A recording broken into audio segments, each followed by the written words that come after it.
Olá, pessoal. Eu me chamo Carolina, sou coordenadora de marketing da EasyCare e hoje a gente vai falar sobre um tema que tem atravessado muitas famílias, muitos profissionais e muitas histórias pessoais: o autismo. Especialmente quando ele não é identificado na infância, mas apenas na vida adulta. Nos últimos anos, vimos um aumento significativo nos diagnósticos. Isso gera muitas perguntas. Estamos falando de um crescimento real ou de um olhar que finalmente está mais atento? Mais do que falar sobre critérios diagnósticos, queremos falar sobre vivências, sobre adultos que passaram anos tentando se adaptar, se encaixar, entender por que se sentiam diferentes, sobre crianças que cresceram sem nomear suas dificuldades, sobre o impacto disso na saúde mental, na identidade e nas relações. Também queremos falar de caminhos possíveis de acolhimento, de inclusão, de ambientes mais preparados para lidar com a neurodiversidade. Se você já se questionou, se conhece alguém nesse processo ou simplesmente quer ampliar o seu olhar, esse episódio é para você. E hoje nós recebemos dois parceiros da EasyCare, os psicólogos Vinícius Galiano e Letícia Sala. Pessoal, boa noite, sejam bem-vindos. Gostaria de pedir para vocês se apresentarem rapidinho para a gente. Quem quer começar? Pode começar, velho. Manda ver. Meu nome é Letícia, sou psicóloga e analista do comportamento e trabalho aí com um público atípico, desde adulto e crianças também. Meu nome é Vinícius, eu sou psicólogo pela EasyCare. Eu atendo pela clínica agora. Eu também trabalho com análise do comportamento. Perfeito, muito obrigada. Pessoal, para começar nosso bate-papo, eu queria perguntar para vocês. É uma pergunta muito generalista, né? Mas o que é o autismo? Quando a gente fala em autismo hoje, do que estamos falando? Bom, estamos Complexo, falando né? é bem complexo, né? A gente está falando de um transtorno de desenvolvimento e que até hoje ainda tem muitos estudos em base, né, para aprofundar um pouco mais sobre o autismo, porque ele é um transtorno bem complexo, engloba várias áreas assim do desenvolvimento. Se quiser acrescentar, Vinícius. Eu acho É. que quando a gente fala de autismo hoje, acho que pensar em aba também é muito automático, né? Pensar em criança, acho que automaticamente vem muito esses pontos, né? E a gente esquece de pensar nos diagnósticos tardios que estão acontecendo, né? É, Nos adultos mesmo que estão convivendo com esse diagnóstico. A gente pensa muito em TEA pensando criança, né? E é sempre, muitas vezes, né, naquele estilo clássico, né? Da criança que não fala, da criança que tem comportamentos repetitivos, esse tipo de coisa. E eu acho que também, como é tão amplo que a gente também vê ele não sozinho, mas com outros É. tipos de atraso de desenvolvimento. Então, uma deficiência intelectual, um TDAH, ou outras síndromes um pouco mais raras aí. Então, muitas vezes, a pessoa que chega para terapia nem sempre é só um autista. Às vezes tem É. mais outros diagnósticos por trás ali. E Dificilmente eu é acho. só autismo, né? A gente vê É, como tá sempre muito acompanhado, né? e muitas falas aí que a gente observa no público em geral, e até as famílias e as pessoas atípicas falam que assim, nem É, parece que é é. autista, como se fosse uma Uhum. característica física, mas o autismo não tem uma característica física, e sim a gente vê as características na parte de comportamento. Entendi. E o que que mudou na compreensão do espectro nos últimos anos? Porque a gente fala de espectro autista, que eu acredito que englobe tudo isso que vocês acabaram de explicar, né, pra gente. Você ia falar? Eu, Não, eu, pode falar. eu comecei. Acho que pensar em TEA é uma constante mudança, né? A gente vê como a cada ano estudos vão surgindo de coisas diferentes, de modos de se olhar diferentes. Quando a gente compara com DSM-2 e DSM-5, né? Quando a gente vê muitas diferenças, né? a gente, eu acredito que a gente tem que se apegar a questões que são muito mais marcantes para o desenvolvimento, né? Cada um tem o seu tempo para algumas coisas, né? Então a criança ela tem o tempo dela para para se comunicar, para falar, mas a gente tem que ver como isso se encaixa, né, no que é esperado de cada um também e tudo mais. É, acho que a gente está pensando autismo hoje em dia em uma questão muito mais social, de como a gente coloca essas pessoas com esse diagnóstico na sociedade, né? Tanto que o número como a gente falou de aba, né? O número de empresas que trabalham com aba hoje em dia tá gigantesco de coisas de 5 anos atrás, né? Assim, a gente teve um boom muito, muito grande, né? Então, a gente acaba pensando nessas crianças e em como adequar elas socialmente, né? E às vezes a gente não consegue trabalhar como que tá o social para a gente poder adequar as pessoas no mundo, né? Então a gente está sempre tentando encaixar, querendo ou não, né? Mas ainda assim é um olhar muito importante para a gente ensinar habilidades, né? E aí a gente acho que pensando na compreensão, é, é olhar, a gente está olhando de outras formas para isso, eu acredito, né? A gente tem visto essas mudanças pô, os diagnósticos estão acontecendo, né, com mais facilidade, com mais frequência. Então, quando a gente está olhando para isso de uma forma de cuidado, né, os benefícios são sempre muito bem-vindos, né? Uhum. Teve, acho que muitas evoluções. Eu estou na área há pouco tempo, assim, desde 2019, mas desde quando o autismo tem sido estudado. Uhum, Mas a gente vê, assim, muita evolução desde DSM, igual o Vinícius falou, em relação a o que é o autismo, níveis de suporte. Então, hoje, assim, colocam lá, né, 3 diferentes níveis de suporte, já estão estudando outras formas de colocar, para não falar assim, nível de suporte 1, 2. Então a gente vê essa evolução tanto ali no concreto, assim, no manual mesmo, uhum, mas eu acho que uma evolução muito bacana hoje, que os estudos, bastante estudos novos, trazem, é muito sobre consentimento, então, muito sobre o que é importante para cada pessoa, né? Para a pessoa ali que está recebendo a intervenção. Então, antes, foi muito estudado sobre o que funciona de intervenção. uhum, Então, então vamos lá, vamos testar isso, aquilo, tal. Muito de laboratório, depois mudou um pouco essa carinha para algo mais natural, mais divertido. E agora eu vejo muito essa movimentação assim, o que faz sentido ou não, né? Então a gente teve algo muito mais estruturado, que foi muito importante antigamente, vejo, né? Para chegar na ciência que a gente tem hoje para intervenção. Só que agora a gente está vendo que uma intervenção tão quadradinha assim não se enquadra para todo mundo. Então, acho que essa é uma atualização bem bacana que eu vejo assim, principalmente que estão pegando as pessoas para estudos assim, os autistas, adultos, adolescentes, ou um pouco maiores que conseguem verbalizar, falar como se sentem, e não só uma análise de alguém de fora. Então, acho que isso que é uma evolução bem marcante, assim, atual, sabe? Importante também. uhum, uhum. Uhum. Eu até a minha próxima pergunta, acho que você meio que já respondeu, que era se a gente está diagnosticando mais ou se a gente está entendendo melhor, né? Eu acredito que pelo que vocês falaram, a gente está entendendo melhor. E por isso os É. diagnósticos estão surgindo. Vira e mexe, eu ouço umas falas assim, nossa, agora todo mundo é autista, Nossa, todo clássico, mundo né? tem diagnóstico.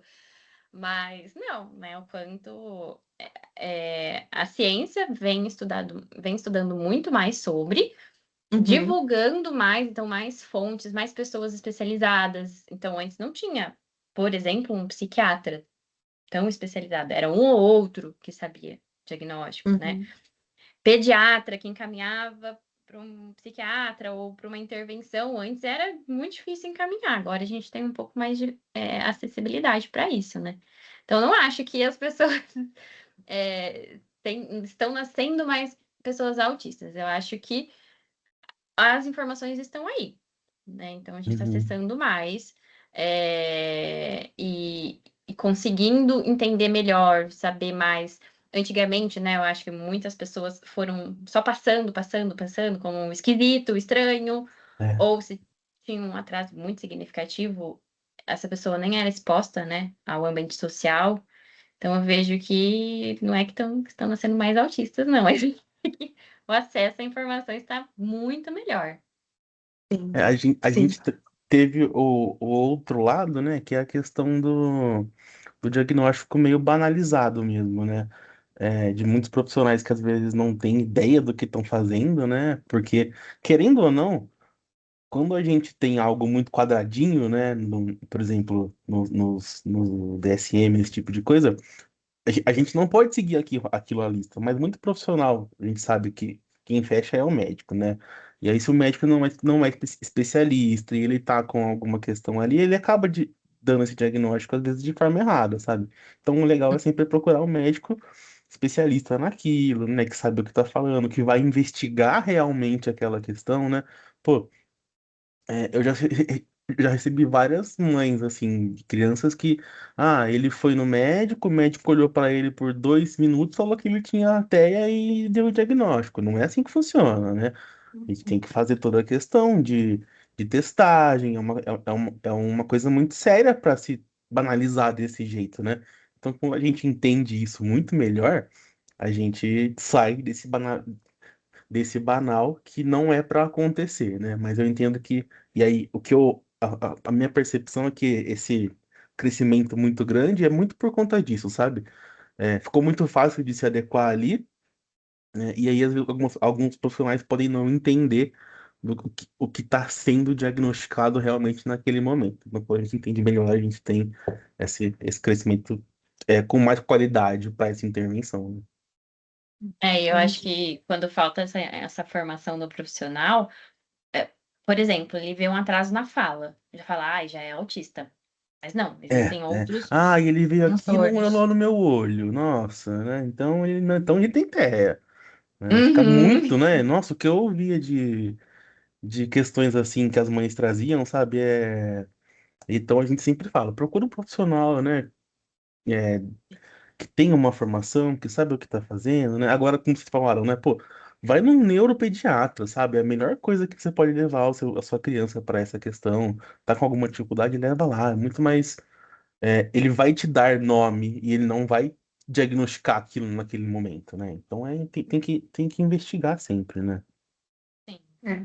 Eu ia, inclusive, perguntar para vocês, assim, quais sinais merecem atenção, porque também não é tudo que a gente precisa já correr atrás de um diagnóstico, né? Mas acho que existem alguns sinais, enfim, que merecem mais atenção. Quais vocês indicariam? Tá, mas a gente vai alternando, pode ser? Você responde primeiro, Pode, você. pode. Pode. A minha percepção que eu tenho são as questões sociais principalmente, né?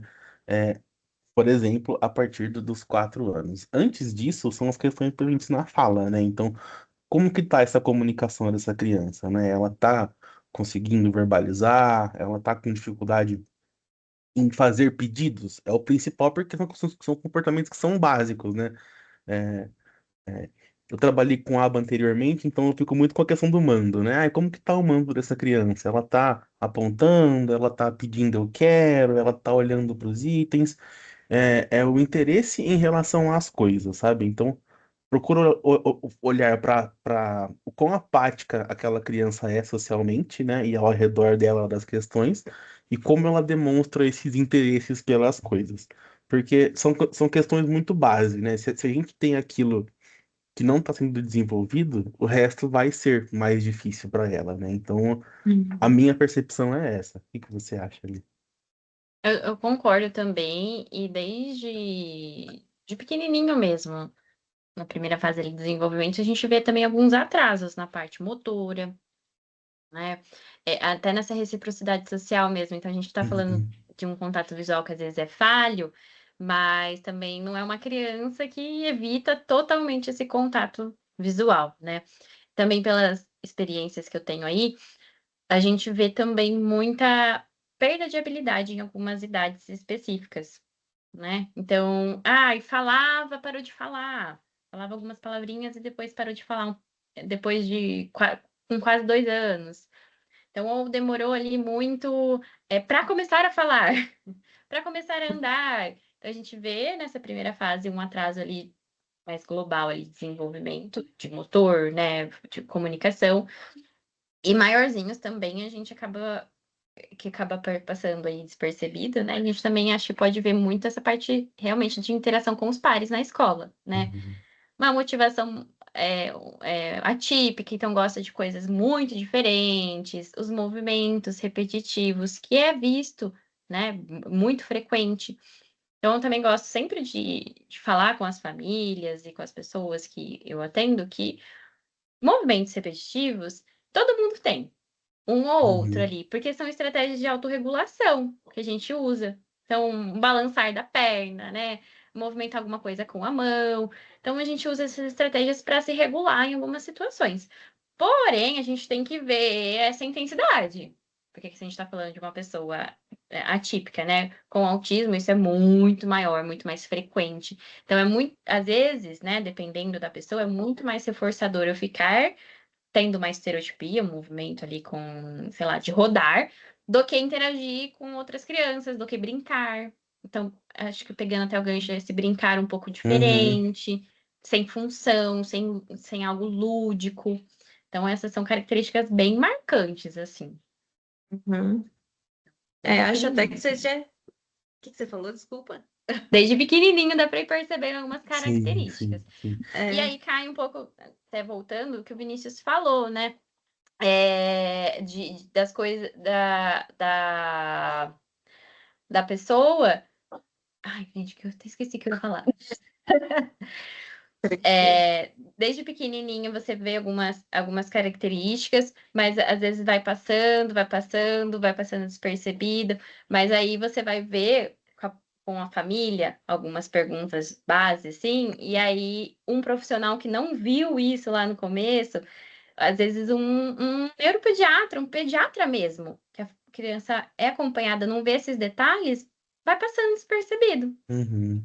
né? Até a Uhum. fase aí que É, chega num parte social que eu vejo que isso acontece muito porque também a gente vive um momento de que, é o tempo da criança, né? A gente acaba colocando muito o peso nisso, de que cada um tem seu tempo, e não olhando para o que é esperado mesmo, sabe? A gente precisa também estar atento a isso, né? A gente tem um é, limite ali do que aparece e não aparece, mas, pô, uma criança que ela tá com 2 anos e ela não tá balbuciando, algo tem que ser olhado ali. Então a gente vai procurar um médico, não é só largar pro tempo resolver, né? E isso muitas vezes acaba é, acontecendo, né? pode ser só uma questão de estimulação que vai Uhum, resolver, né? E pode ser que não. exatamente, exatamente. Se aquela criança tem modelo para isso, né?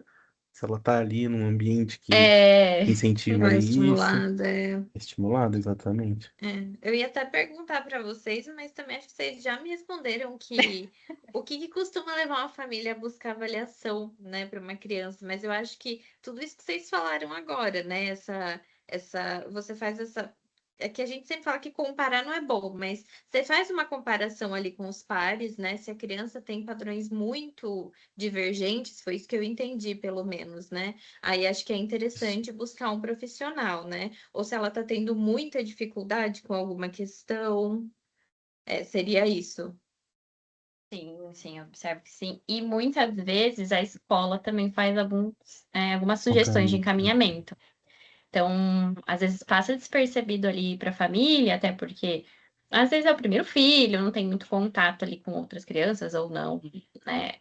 Tem tanto convívio para fazer essas comparações. E aí, às vezes, a escola faz esse tipo de encaminhamento. Olha, tô percebendo isso, tô percebendo aquilo. Procura um profissional, né? Um médico, um psicólogo, enfim, algum atraso até na parte acadêmica, às vezes pode emergir, né?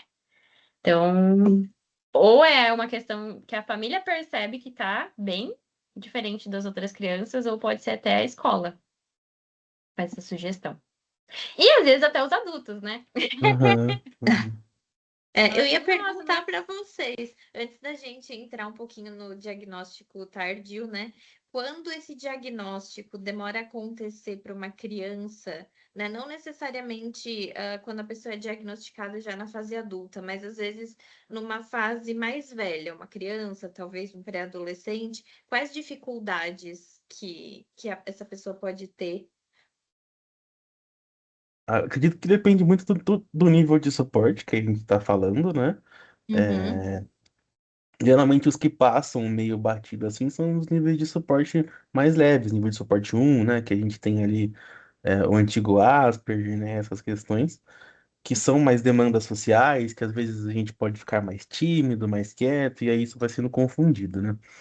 uhum, Para demandas que são pensando sociais, pela minha experiência, questões tardias, de diagnóstico tardio, elas não são tão prejudiciais quando a gente está pensando em questões básicas, de habilidades básicas, sabe? É, a gente, quando a gente pensa num diagnóstico, de um nível de suporte maior que vem tardio, aí é uma dificuldade muito, muito, muito maior em relação à a plasticidade cerebral que a gente tem para ter esse ensino de habilidades, né?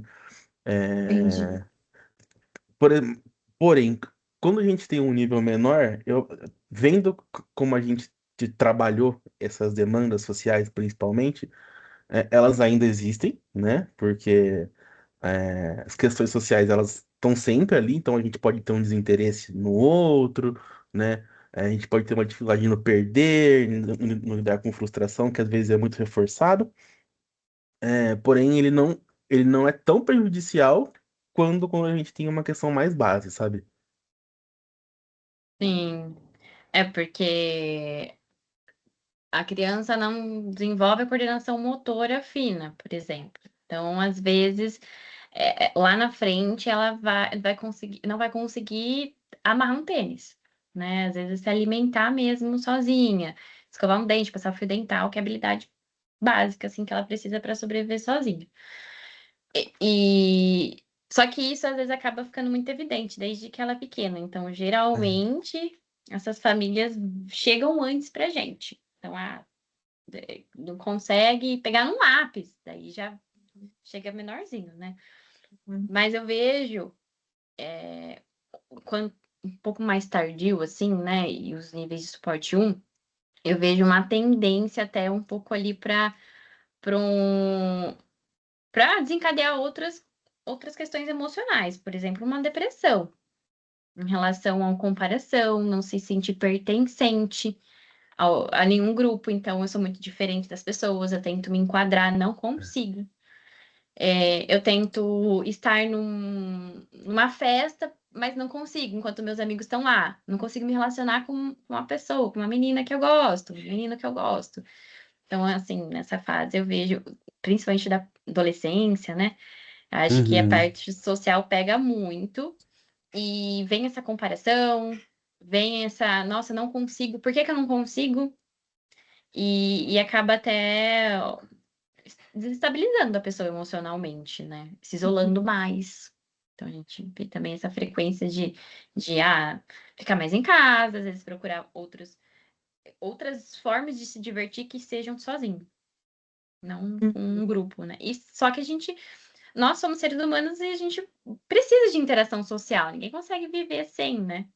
E aí isso acaba uhum. dificultando um pouco ali o desenvolvimento dessa pessoa, a parte emocional, social.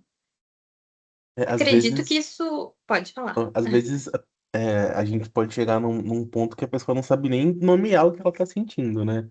Então, Uhum, pô, eu não consigo fazer isso, mas o que que eu não consigo fazer, né? Por que que eu não consigo? O que que tá faltando em mim, né? É um nível de, às vezes, até de autoconhecimento mesmo, né? De se entender, que às vezes ele tá muito raso ali, porque a gente não teve essa habilidade aflorada, trabalhada ali, desenvolvida, né? Acho que isso impacta diretamente na questão da identidade, né? Totalmente. E até ia perguntar para vocês como é que isso afeta a identidade da pessoa, porque eu acho que, até coloquei aqui nas perguntas, se existe um misto de alívio e luto, né? Aquela coisa do tipo, eu não quero ter um diagnóstico, mas ao mesmo tempo esse diagnóstico ele me traduziu tão bem, né? Finalmente agora eu consigo me entender um pouco melhor e aí eu consigo me relacionar melhor com o outro, né? Eu consigo enxergar, me relacionar melhor com o externo. Seria isso? Eu acho que é um misto, assim, de emoções. É Deve ser. muita coisa. Eu acho que vem um pouco do luto, porque a pessoa. Porque ninguém quer ter um diagnóstico, né? Ninguém. Uhum. Nossa, nossa. Socialmente é muito pejorativo muitas vezes, né? Estigma, né? Exato, exato. É uma regra, né, social aí de que você tem que ser normal, que você tem que fazer isso, tem que fazer aquilo. E você saiu fora desses padrões e vem uma autocobrança gigantesca. Eu acho que vem um pouco do luto por conta disso. Eu acho que também o luto ele vem porque você perdeu tudo aquilo que você sabia que você achava que você era. Então, eu me achava assim, mas eu não sou assim, né? Eu sou outro tipo, outra pessoa. Mas acho que vem também muito alívio de se entender, assim, eu não consigo, não é porque eu não sou capaz, mas porque tem algo ali, um transtorno, né? E tem muita coisa por trás do que só não Uhum. conseguir. Eu tive contato com uma pessoa que teve um diagnóstico depois dos 20 anos de idade, e o primeiro relato que a gente teve em troca assim foi esse alívio de conseguir nomear o que eu tô sentindo, né? Conseguir nomear o que é que me causa essa diferença e até a percepção sensorial de algumas coisas, sabe? Nossa, eu sinto muito calor. Agora eu entendo de onde isso vem, para onde que isso vai, como que eu posso me regular, por que que esse essa ansiedade social, né, presente em mim acontece. Então, muitas coisas, a gente consegue nomear muitas coisas que advêm disso, né?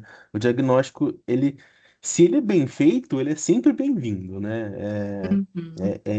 Isso é o mais importante, né? Porque aí, como a gente olha para isso, como a pessoa vai olhar para isso, é uma coisa que vai sendo desenvolvida ao longo do tempo ali, de novo, né? Então, porque você pode ter convivido, né, com você sem esse diagnóstico por 20 anos, e aí daqui para frente é uma outra coisa, né? Um outro olhar para você e tudo mais. Uhum. E até pensando até no diagnóstico tardio também, que é o que a gente estava conversando anteriormente com, com essa pergunta, eu penso assim também, eu vejo, eu trabalho bastante com pessoas de nível de suporte 1, né, habilidades sociais, emocionais, Uhum, e eu vejo uma dificuldade gigantesca na compreensão das emoções, aham, de si próprio e do outro. Então, até quando a pessoa descobre tardiamente, eu penso assim, bom, eu tenho uma dificuldade de entender o outro, de me entender, mas não é porque eu não, né, não consigo. Vou usar até um termo aí, sou burro, nossa, não sei me uhum, regular emocionalmente. Não, mas é porque tem muita coisa por trás.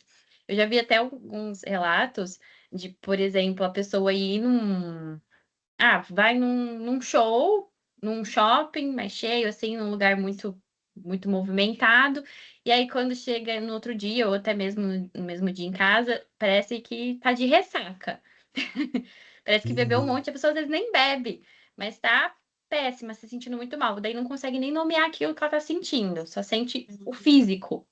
Então, o quanto também essa pessoa deixa de se entender e de entender que ali, às vezes, até uma sobrecarga sensorial, o Vinícius falou, e não é porque, é do nada, não é porque você não pode ser exposto a esse ambiente, mas por conta do transtorno mesmo que tá por trás disso aí, né? é a forma como o seu corpo entende isso, né?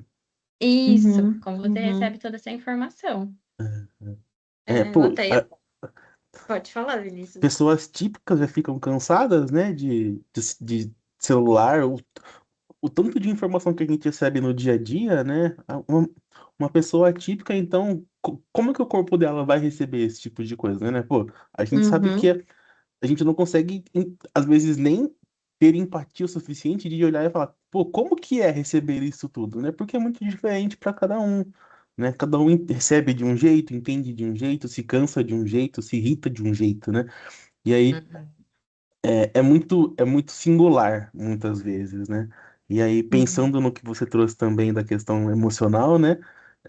Quando a gente está trabalhando para ensinar, isso já é muito difícil, né? Agora, imagina estar com alguém que não teve este treino, entre muitas aspas, e aí, tá, de repente, então, eu tenho um diagnóstico, e agora?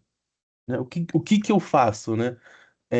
Eu vejo que o diagnóstico ele ajuda também muito em quem está te auxiliando ali no processo, né? Então, como enquanto profissional eu vou olhar para isso e para essa pessoa, né? Pensando em estratégia, pensando formas de fazer e de ensinar alguma coisa também, né? Porque a questão emocional individual ela é muito difícil, né? De se aprender só falando. E aí, quando eu tô é, sentindo isso, como que eu vou explicar pra ele o que eu tô sentindo se eu não sei o que eu tô sentindo, né? Então é sempre muito ali, assim, uhum, é um trabalho, pô, eu vejo que é muito difícil, que é difícil pra caramba, mas é muito gostoso de se fazer, porque você tá ali dando apoio, dando informações do que é, de como tá sendo sentido, então isso é muito legal, né? Isso é sensacional. sim, com E eu até ia certeza. perguntar para vocês antes, quando a gente estava falando da questão da identidade, né? De você receber o diagnóstico e aí você se entender. E aí eu estava pensando, a gente falou sobre estigma, que é uma coisa que ainda existe muito, né? Para muitas coisas, mas eu acho que para quem tá perto, né, e para quem está disposto, eu acho que isso também auxilia muito a entender aquela pessoa, né? Para quem está de fora, acho que isso deve ser um alívio também, como a gente falou antes, né? De uma certa forma. Enquanto familiar mesmo, né? Assim, É, pessoas que estão no família, convívio, principalmente. né? Uhum. Uhum. Porque Eu também acredito que sim. dar nome, né? O dar nome às coisas é muito importante pra gente, enquanto ser humano, né? De saber o que tá ali, né? Acontecendo. Identificar, né? Isso. Eu acho que também, quando se tem assim um diagnóstico, um norte, a pessoa vai passar por uma intervenção para se conhecer, para saber aprender, como ele aprende, mas eu acho que também dá para a gente até puxar essa família quando necessário e falar assim, ó, talvez essa forma que você sabe e faz não faz sentido para essa pessoa, que ela aprende de maneira diferente. Então a gente vai ter que pensar em outras estratégias para. Então, por exemplo, eu sei que essa pessoa tem uma necessidade de ficar sozinho para se regular. Então, essa Uhum. família tem que respeitar, às vezes, alguns momentos dessa pessoa ficar sozinho e não ficar em cima, não Uhum. ficar oferecendo coisas e dar esse espaço para ela poder se acalmar. Então, também Vocês educar, né? acham, vocês acham que é mais fácil para as pessoas, quando há um diagnóstico, darem esse espaço? Porque às vezes, quando você é o que a gente chama normal, entre muitas aspas, né?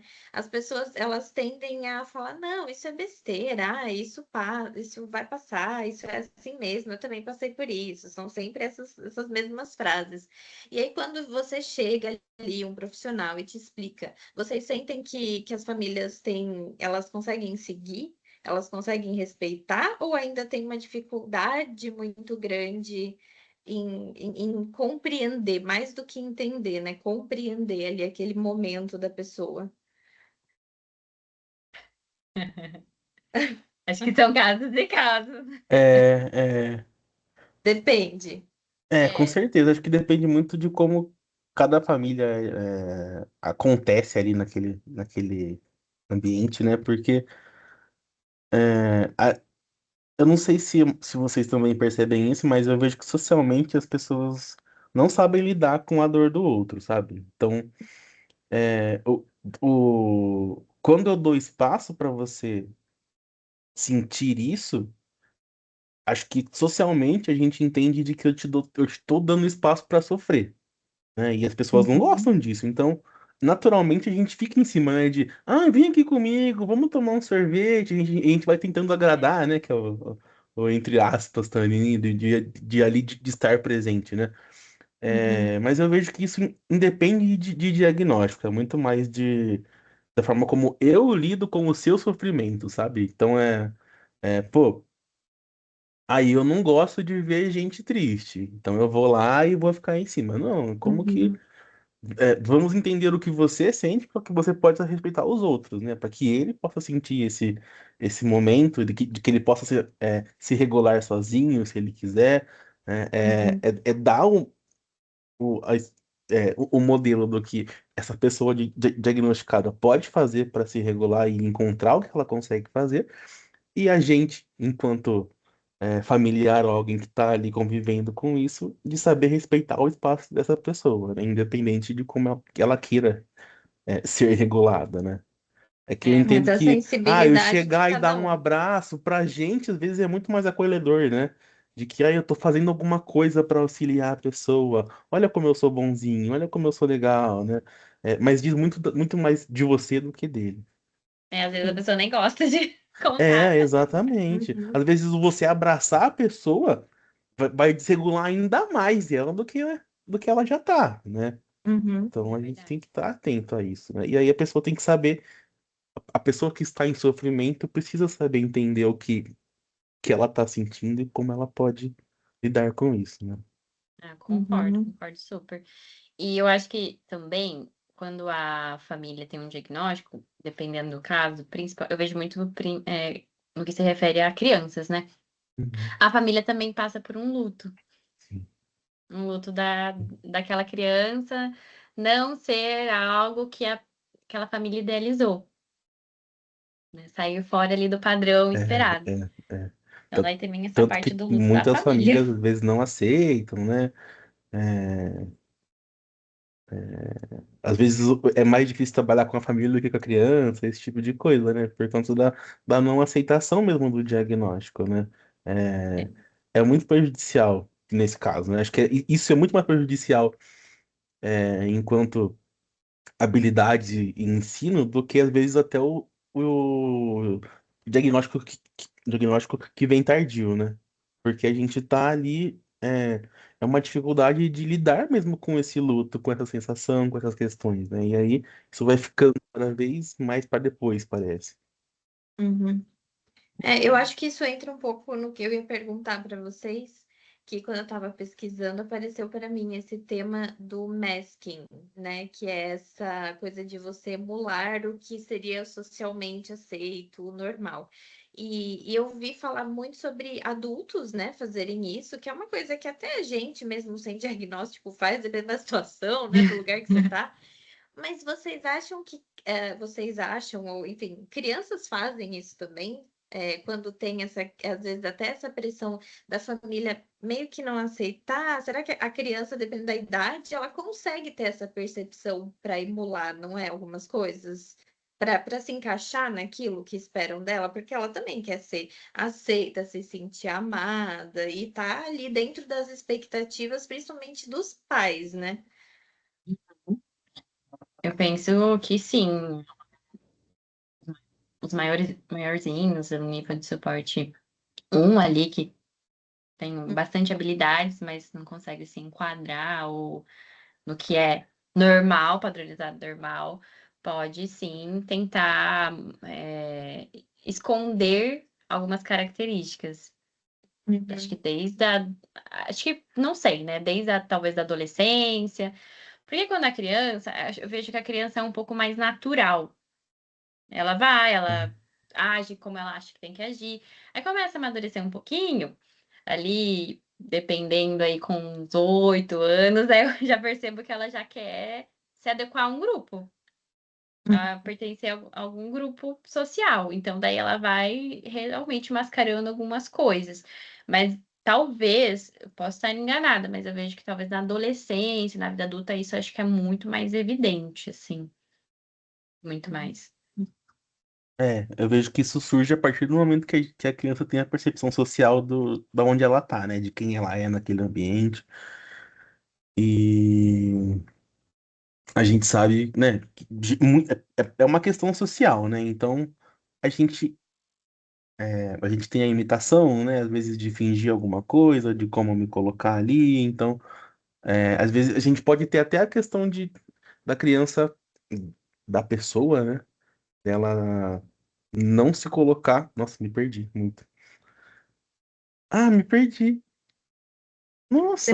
Eu corto essa parte. Tá, tá. É. É, eu vejo que surge a partir da questão de quando você entende socialmente aonde você está inserido. E aí, se você tem um histórico muito punitivo, né, de não faz isso, não faz aquilo, assim tá errado, mas você não tem um modelo de como fazer, a gente vai fazer então observando o que o outro faz, e aí eu vou fingindo muitas vezes, né? Eu vou ali só encenando as interações, às vezes bem robótico, né? Alguma coisa, mas aquilo de alguma forma é reforçado, né? Então, ai, quando eu faço isso, ninguém grita comigo, ninguém fica bravo, ninguém me olha de tal jeito, né? E aí eu vou colocando isso, né, socialmente, deixando de ser cada vez menos aquela autenticidade que a criança tem de às vezes nem ligar para o que o outro olha, pensa ou faz, né, e olha que chega, faz tal coisa, se empodera do ambiente muitas vezes, né, e aí a gente tende isso tende a tomar muito mais espaço, né? E Eu isso acho que também tem também. impactos, né? Eu acredito que burnout, depressão, acho que na vida adulta principalmente, ou então nessa transição aí de adolescente para adulto, eu acho que isso acaba se manifestando, né? Nessas formas, esse impacto negativo de você tem que estar sempre emulando alguma coisa, né? Tentando agradar, talvez, de alguma forma. Com certeza. Eu penso assim também, a pessoa às vezes faz tão no automático que ela não percebe que ela está mascarando algo. Então, assim, eu sou dessa forma, mas não posso ser, então eu vou mascarar de algum jeito. É... Igual você comentou, que a gente faz isso o tempo todo.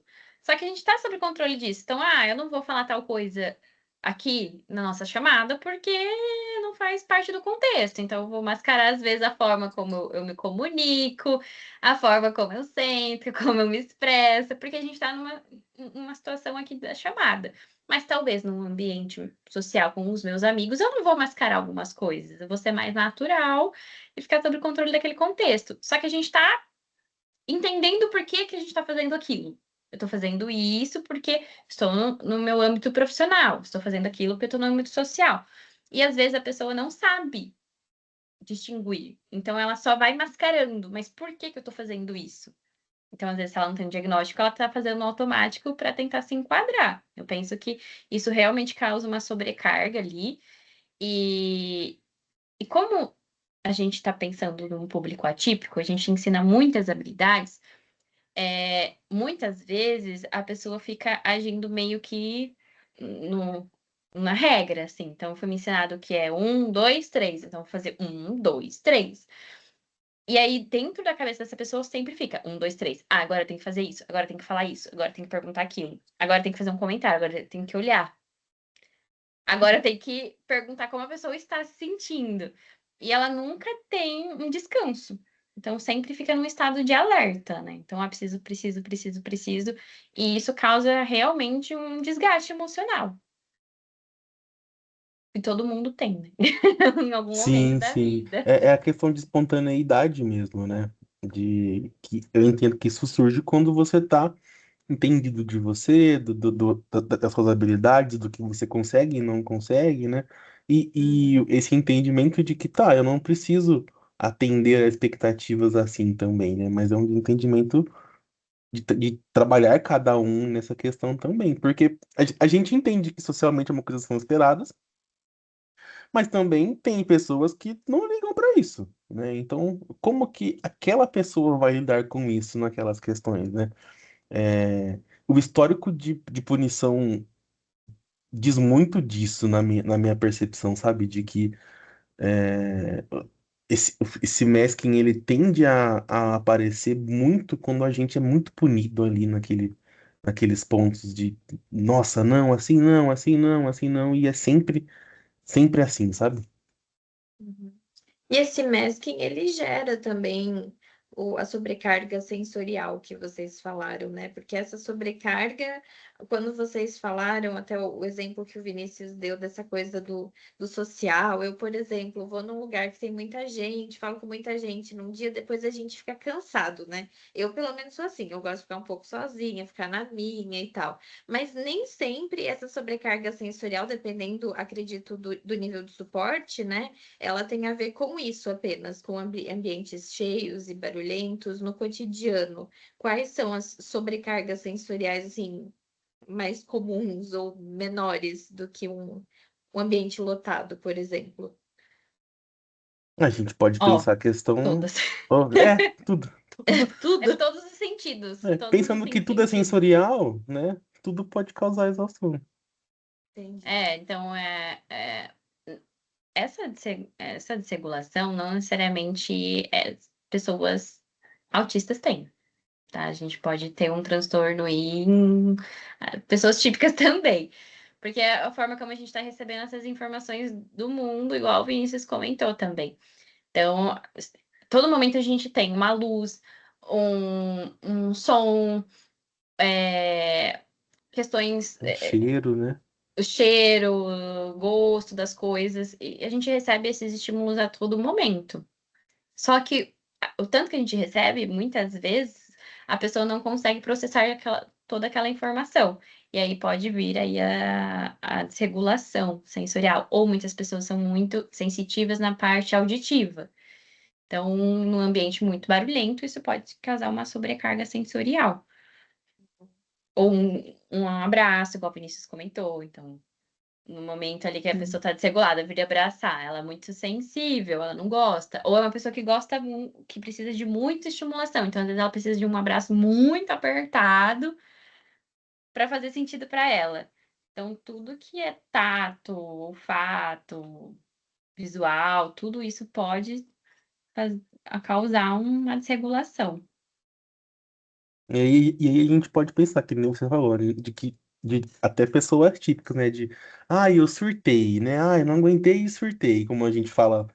naturalmente, socialmente, né? A gente pode entender isso como uma questão de. Como que é o nome? De sobrecarga sensorial. Porque a gente está ali lidando com essas questões também, né? Então elas podem ser emotivas, elas podem ser internas ou externas, né? Pô, ficar pensando o tempo todo em trabalho é uma questão que te causa isso, que a gente tem o burnout. Ficar pensando o tempo todo em como eu vou lidar com tal situação social. Tudo isso gera esse cansaço mental e emocional que acaba caindo nisso, sabe? Uhum. Eu queria entrar rapidinho com vocês, antes da gente finalizar, a gente falando no diagnóstico tardio, né, nos adultos, eu queria falar um pouquinho no ambiente corporativo, né, no trabalho. Quais que são as maiores dificuldades no ambiente de trabalho? Também entendi também que depende do nível de suporte da pessoa, né? Inclusive, até pedi para vocês falarem um pouquinho sobre a questão do nível de suporte, né? Se eu estiver falando errado, vocês me corrijam. São quantos níveis de suporte? Existe um número? Então, 3. Três, tá. E aí a E gente como é que. pode ter, a gente pode ter o nível um que é um nível que não necessita ou necessita minimamente de ajuda para fazer habilidades, para fazer questões, demandas, a gente pode pensar assim. O nível de suporte Uhum, 2 ele precisa moderadamente de alguma ajuda para algumas questões. E o 3 ele precisa de ajuda o tempo todo para realizar questões de demanda. Por exemplo, pode ser tomar banho, escovar os dentes, comer, questões do dia a dia mesmo.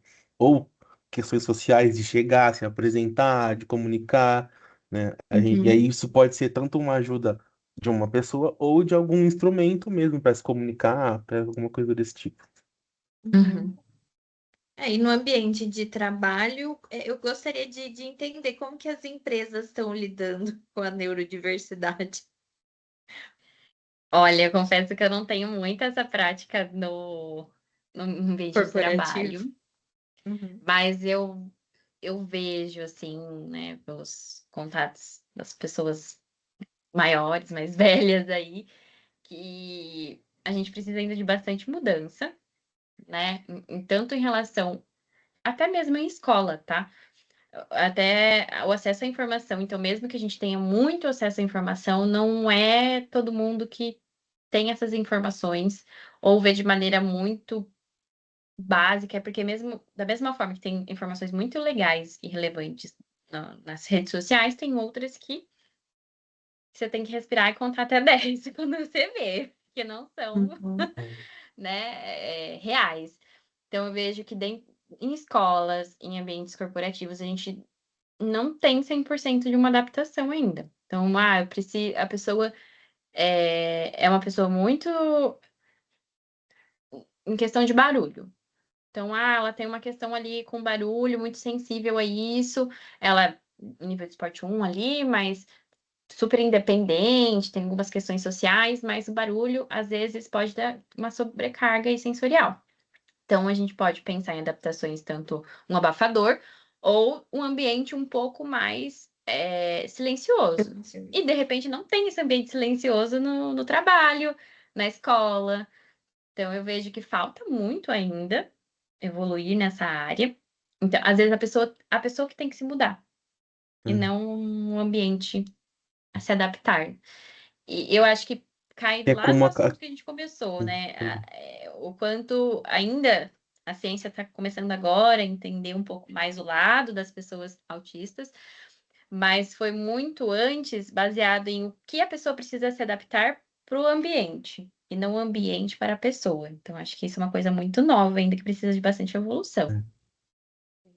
E a minha pontuação ia ser exatamente essa, de que a gente muitas vezes pensa em inclusão da pessoa se adaptando ao ambiente, né? Então a gente tem que olhar pro contrário, né? A gente tem que deixar o ambiente ali e olhar para a pessoa, né? O que é realmente uma inclusão, de deixar o ambiente ali. Então, se a empresa consegue olhar para aquilo e falar, pô, o fulano precisa ele tem uma questão auditiva, de dificuldade, de muito barulho. A gente pode, né, auxiliar, às vezes dar um abafador ou perguntar se ele se sentiria confortável usando isso, como que tá isso, né? A gente tem que estar disposto a acolher aquela pessoa, né? E aí isso também independe de diagnóstico, né? A gente tem que ser humano nas interações, né? Então eu tô ali sendo empático com aquilo, eu tô olhando para aquela pessoa enquanto ser humano, né? É, esse é o ponto de curva, né, das empresas, assim. Se você olha para isso com um olhar humanizado, as coisas elas tendem a mudar e a evoluir com muito mais ênfase e melhoria mesmo do que quando a gente está olhando só para alguém que está produzindo alguma coisa, né? É. E acho que o acesso à informação, que nem você falou antes, Letícia, apesar de ter muita coisa que a gente precisa ficar meio com a pulga atrás da orelha, né? Eu acho que o acesso à informação é a nossa principal arma, no bom sentido, né? Então, eu acho que quando a gente fala de escola, de ambientes corporativos, eu acho que levar palestras sobre o tema para que as pessoas entendam, perguntem, às vezes que nem aqui, eu tô aqui conversando com vocês, eu não entendo do tema. Às vezes a gente fica meio com medo de perguntar alguma coisa e alguém não gostar, se ofender, achar ruim. Mas também, se eu não perguntar, como é que eu vou aprender? Como é que eu vou saber, né? Eu acho que você tem que ser respeitoso, né? Você tem que ter um limite. Mas eu acho que você também precisa buscar, né? Acho muito importante que as empresas e as escolas também, que se a gente construir desde pequenininho essa cultura, né? Eu acho que já vai poupar muito trabalho lá na frente, né? Da gente Uhum, sempre celebrar as diferenças, como a gente diz, né? exato. Acho que assim como outras questões que a gente vê, sei lá, o câncer de mama, a gente vê toda uma movimentação por trás disso, e isso ajuda muito nas questões de diagnóstico. Acredito que toda essa força aí do Abril Azul, né? Da conscientização do autismo, acho que também ajuda muito para esse acesso à informação. Mesmo que, acho que desde que eu venho trabalhando na área, né, cresceu muito. Não posso nem comparar o quanto as pessoas têm acesso à informação. Ainda tem muitas que não têm, ou que têm informações que não são tão fidedignas assim? Tem, mas acho que estamos no caminho. A gente tem que entender que o diagnóstico ele não é para rotular, né? Acho que Uhum. quando você entende isso de que é para poder te auxiliar nas questões, e a empresa olha isso para essa forma, a escola olha isso para essa forma, e está disposta a ouvir, a incluir, a tentar coisas, né? É aí que a gente está caminhando pro que é correto, né? Pro que é ali pro que é adequado a ser feito, né? Uhum. Acho que aprender a É, lidar com as adversidades de maneira geral. é que eu ia perguntar para vocês, mas também acho que vocês já me responderam. Eu ia falar assim: como oferecer acolhimento sem transformar o diagnóstico em rótulo? Mas acredito que vocês já falaram. Opa. É a base de tudo, assim, eu acho que é o conhecimento, né? Então, a pessoa Uhum, não tem, é, não sabe do diagnóstico, já tem um sofrimento, não. Olha quantas habilidades a gente citou que às vezes a pessoa tem um déficit, até na parte emocional. Ela não se conhece, também não consegue se posicionar. O outro, seja uma família, seja uma empresa, uma escola, também não consegue acolher, porque não sabe qual que é a necessidade da pessoa. Então vira tudo um círculo, assim, né? Então a pessoa não sabe, ela não reconhece, ou, né, os responsáveis não sabem, não entendem os detalhes ali que a pessoa precisa de suporte, daí a escola não sabe, a família não sabe, a empresa não sabe, e aí fica todo mundo perdido. Isso todo mundo uhum. em sofrimento, né? A pessoa em É. sofrimento, aí a pessoa sai da empresa, vai para outra, enfim, fica um ciclo. E onde buscar ajuda, assim, de uma forma mais objetiva? Estou assistindo, me identifiquei, ou então tem alguém aqui do meu lado que eu identifico algumas dessas coisas, estou com essa dúvida, eu vou atrás de um psicólogo direto, vou no médico, como o Vinícius falou. Depende se é adulto, se é criança. Olha. Se a gente vai pensar diagnóstico, né, é interessante primeiro ir num médico psiquiatra, né, para pedir um encaminhamento, para fazer uma avaliação neuropsicológica, né? Agora, se a gente está pensando numa criança, a gente pode começar por qualquer questão, né? A escola pode apontar, é, desde que você procure por profissionais de excelência, né, eles vão saber te conduzir ali e te auxiliar nesse processo, independente de por onde você comece, sabe? Mas o adequado, já que é o médico que dá o diagnóstico, eu entendo que procurar primeiro pelo médico faz mais sentido, sabe? Ah, é o médico que faz o diagnóstico, o psicólogo ele faz um acompanhamento. Isso, o psicólogo ele pode fazer a avaliação da pessoa, né, com os testes neuropsicológicos e tudo mais, mas quem vai fechar o diagnóstico é sempre o médico. Entendi. Talvez, às vezes, a pessoa se sente um pouco mais segura para começar com um psicólogo pelo esse acolhimento, Sim, sim. né? Tanto um adulto ou até a família da criança. Mas, exatamente, acho que procurar ali um médico, um neuropediatra, um neuro mesmo, um psiquiatra, são algumas estratégias, e ele vai vai encaminhar para as investigações, principalmente quando a gente está falando de uma pessoa que tem um plano de saúde, ele tem que ser a pessoa que vai dar os encaminhamentos para poder acessar o psicólogo, que senão a pessoa que tem um plano de saúde não consegue chegar lá e só marcar consulta, precisa desse encaminhamento e fazer essas investigações. Se tem ou não, se vai precisar de uma estimulação. Então, é o psicólogo e os médicos aí que dão esse suporte. O Muitas vezes médico até ele fono, facilita né, o também. processo, né? Ele Uhum. facilita o processo de poder buscar, de poder pedir terapias, né? É, Porque no plano de saúde, principalmente, se não vier pelo médico, nada acontece. Então, Mas o psicólogo traz mesmo esse acolhimento. Parece que você ir no médico, assim, realmente, quando você vai no médico, parece que já é para achar um problema, né? Qualquer médico. Então, acho que no psicólogo, um bom psicólogo, se ele identificar realmente, ele vai te encaminhar para o médico para fechar esse diagnóstico, né? Com certeza. Exatamente. Vai Tá começar a bom. investigação, todo mundo junto. O ideal também é que todo mundo investigue junto, né? Não só o médico. Então, o médico com a Sim. ajuda do psicólogo, do neuropsicólogo, de um TO, de um fono. É uma atuação conjunta, né? São várias Sim, frentes. sim. Sim. Exato. Exatamente. Pessoal, já estamos com quase 1h15, na verdade 16, 1h15 já estamos. Então eu vou pedir para vocês deixarem uma mensagem para quem estiver nos assistindo, nos ouvindo, se vocês quiserem deixar algum recado. Quem quer começar? Bom, eu vou só deixar um recado numa questão de aceitação.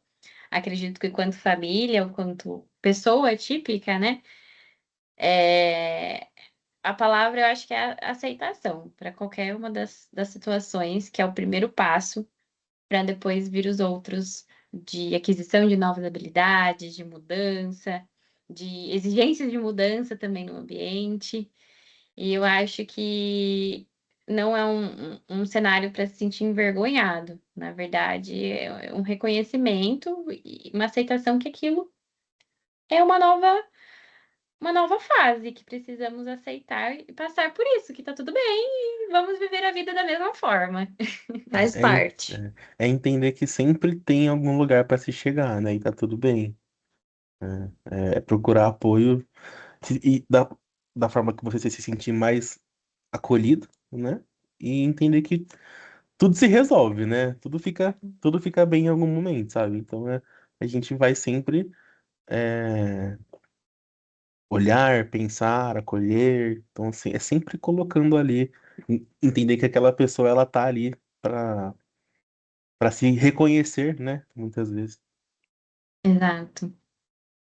Eu também quero deixar um recadinho aqui. Eu quero que esse episódio ajude a gerar menos julgamento, gere mais escuta, menos exigência, né, de encaixe, mais espaço para autenticidade. Se você se identificou com essa conversa, compartilhe. Às vezes, o que muda uma história é simplesmente ter acesso à informação certa no momento certo. Então, pessoal, muito obrigada pela participação de vocês. A gente se Obrigada. vê Obrigado. num próximo Sou Easy. Tchau, tchau. Tchau. Tchau, tchau.